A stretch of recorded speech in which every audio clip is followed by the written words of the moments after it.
નમસ્કાર વિદ્યાર્થી મિત્રો, ફરી એકવાર તમારું સ્વાગત છે અમારી યુટ્યુબ ચેનલમાં. તો મિત્રો, આજે આપણે વિડીયોમાં એકમ કસોટી પેપર સોલ્યુશન જોવાના છીએ. આપણે સામાજિક વિજ્ઞાનનું ધોરણ 7નું એકમ કસોટી પેપર સોલ્યુશન જોવાના છીએ. કયા વિષયનું? સામાજિક વિજ્ઞાનનું પેપર સોલ્યુશન રહેવાનું છે. તારીખ છે મિત્રો 6/9/2024. સામાજિક વિજ્ઞાન ધોરણ 7, સમય રહેશે 1 કલાક, કુલ ગુણ હશે 25.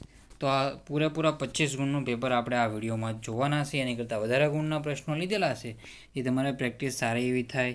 અને જો મિત્રો તમે અમારી આ યુટ્યુબ ચેનલને સબસ્ક્રાઈબ ના કરી તો ચેનલને સબસ્ક્રાઈબ કરી દેજો અને બેલ આઇકન પણ દબાવવાનું ભૂલતા નહીં.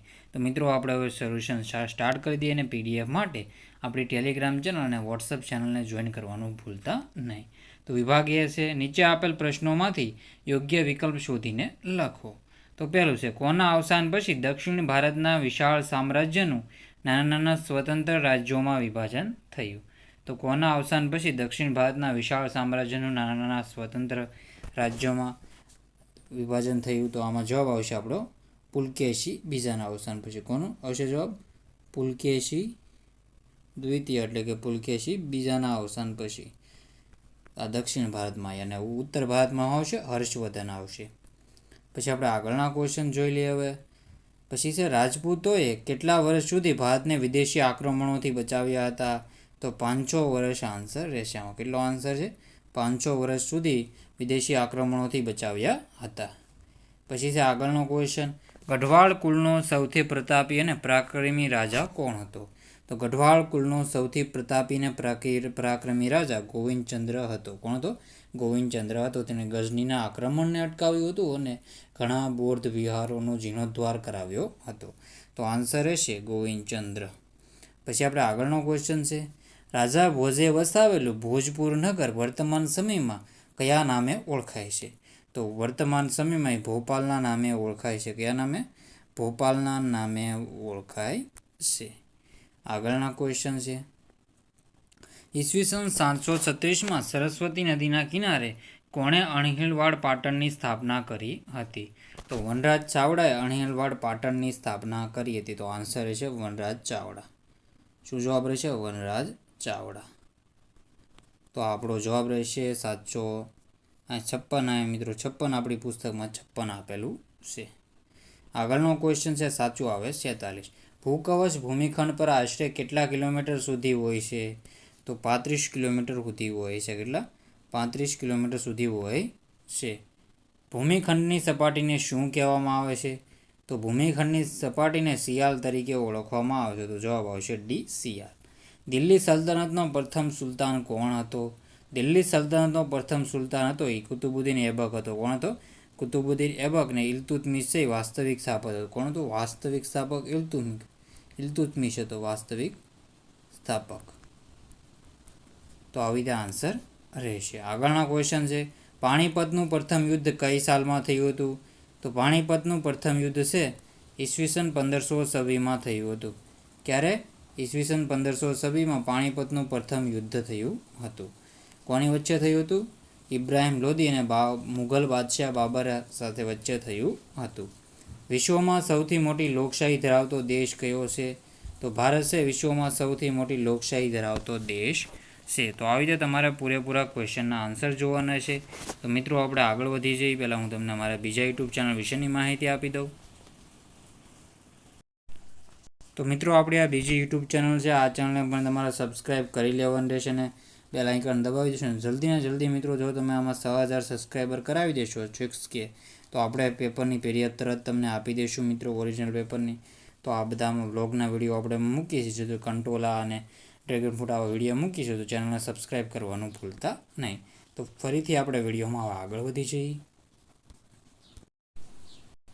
તો જો મિત્રો, આપણે વિભાગ બી છે. હવે નીચે આપેલા પ્રશ્નોના 1-2 શબ્દોમાં ઉત્તર લખો. તો પહેલું છે, કયા સમયગાળાને રાજપૂત યુગ કહેવામાં આવે છે? તેનો ઉત્તર છે ઈસવીસન 700 થી ઈસવીસન 1200 વચ્ચેના 500 વર્ષના મધ્યયુગના સમયગાળાને રાજપૂત યુગ કહેવામાં આવે છે. બીજા નંબરનું છે, રાણી ઉદયમતીએ કઈ વાવ બંધાવી હતી? ક્યાં બંધાવી હતી?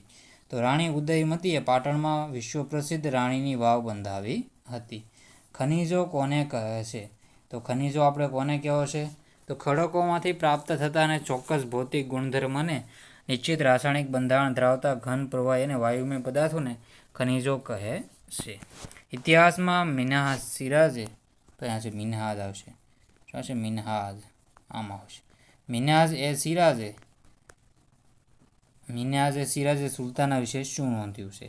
તો ઇતિહાસકાર મિન્હાજ એ સિરાજે રઝિયાત સુલતાન વિશે નોંધ્યું કે રઝિયા તેના બધા ભાઈઓ કરતાં શાસન માટે સૌથી વધુ કાબેલ અને સક્ષમ હતી. આમ છતાં તે એક સ્ત્રી હોવાથી શાસનકર્તા તરીકે તેને સ્વીકારવામાં આવતી ન હતી. બંધારણની રચના શા માટે કરવામાં આવી છે? તો ભારત વિશ્વમાં સૌથી મોટી લોકશાહી ધરાવતો વિશાળ અને ભિન્નતા ધરાવતો દેશ છે. તેથી તે દેશમાં સુચારુ સંચાલન માટે બંધારણની રચના કરવામાં આવી છે. નીચે આપેલ પ્રશ્નોના માગ્યા મુજબ ઉત્તર લખો. રાજપૂત યુગની રાજપૂતાણીઓના ગુણો. તો રાજપૂત યુગની રાજપૂતાણીના ગુણો આ પ્રમાણે હતા. તેનો આન્સર તમે સાહિત્ય જોઈ લો મિત્રો. તો રાજપૂતાણીઓ વીરતા, નિડરતા અને સતીત્વ માટે પ્રખ્યાત હતી. તેઓ હસ્તે મુખે પતિ, પુત્ર અને ભાઈને યુદ્ધમાં વિદાય આપતી. તેઓ સત્ય સામે જૂઝવામાં પ્રાણને પણ પરવા કરતી નહીં. જરૂર પડે તો તેઓ શસ્ત્રો ધારણ કરીને યુદ્ધ લડવા જતી. યુદ્ધમાં મૃત્યુ પામેલા પતિ પાછળ તેઓ સતી થતી. શત્રુઓના હાથમાં પકડાઈ જવાના પ્રસંગે રાજપૂતાણીઓ એકસાથે ચિતામાં કૂદી જોહર પ્રાણ ત્યાગ કરતી હતી. લોહસના મેદાન કોને કહેવામાં આવે છે અને ખડકોની ઉપયોગિતા જણાવો. તો બંને ક્વેશ્ચનના આન્સર સાહિત્ય પોઝ કરીને વાંચી લો. તમારે પોઝ કરીને મિત્રો આને વાંચી લેવાના રહેશે. અને જો મિત્રો તમે અમારી આ યુટ્યુબ ચેનલને સબસ્ક્રાઈબ ના કરી તો સબસ્ક્રાઈબ કરી દેજો. તમારા બધા મિત્રો સુધી આને શેર કરી દેજો. વોટ્સઅપમાં, ઇન્સ્ટાગ્રામ, ફેસબુક, જ્યાં તમારે શેર કરવું ત્યાં બધી જગ્યાએ તમે શેર કરી શકો છો. તો બધાને પણ સારા એવો માર્ગ મળી રહેશે. તો સાહિત્ય મિત્રો વાંચી લેજો. ખડકોની ઉપયોગી. પછી સમુદ્ર મોજાનું ભૂમિ સ્વરૂપ જણાવો. તો આને પણ સાહિત્ય મિત્રો આન્સર જોઈ લો.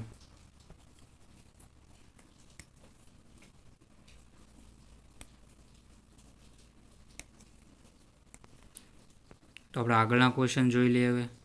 વિભાગ સી છે. નીચે આપેલા પ્રશ્નોના સવિસ્તાર ઉત્તર લખો. ગુજરાતમાં સોલંકીઓનો શાસનકાળ. તો સોલંકીઓના શાસનકાળને ગુજરાતના રાજપૂત શાસનનો સ્વર્ણયુગ ગણવામાં આવે છે. સોલંકી વંશમાં મૂળરાજ, ભીમદેવ પ્રથમ, સિદ્ધરાજ જયસિંહ, કુમારપાળ, ભીમદેવ બીજો વગેરે સમર્થ શાસકો થઈ ગયા.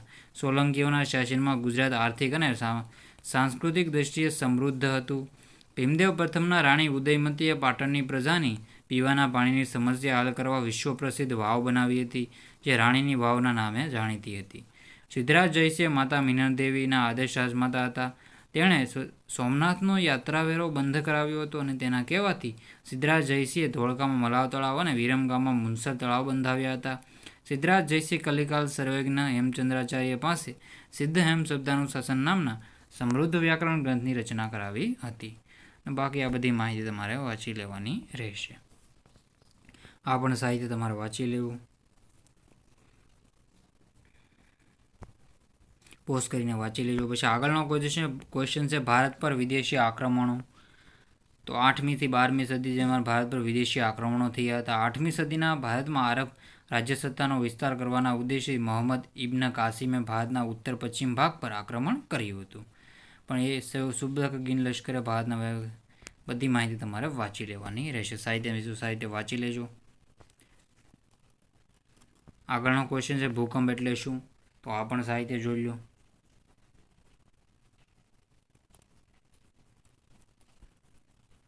પોઝ કરીને વાંચી લેજો.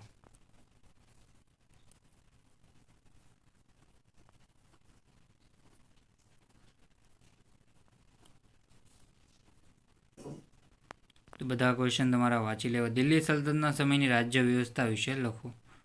તો આ દિલ્હી સમયની રાજ્ય વ્યવસ્થા છે, સાહિત્ય જોઈ લો.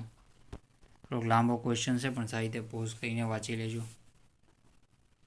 પરગણાને શીખ કહેવામાં આવતું. પછી જેનો વડો આપણે જોઈએ તો ગ્રામ પંચાયત હતી. ગામનો વહીવટ ગ્રામ પંચાયત કરતી, જેનો વડો મુખી મુકાદમ કહેવાતો. મિત્રો સાહિત્ય બધા જ ક્વેશ્ચન તમારે વાંચી લેવાના રહેશે. અને આ તો આપણું પેપર મિત્રો સાહિત્ય જોઈ લેવું. અને પહેલાં આપણે એક મોડલ પેપર કરાવી ચૂક્યા છે. જોવાનું બાકી હોય તો એ પણ જોઈ લેજો અને આ પણ જોઈ લેજો. અને આપણી આ યુટ્યુબ ચેનલને સબસ્ક્રાઈબ કરવાનું નહીં ભૂલતા. તો મિત્રો હવે આપણે આ વિડીયોને એન્ડ કરીએ છીએ. જય હિન્દ, જય ભારત.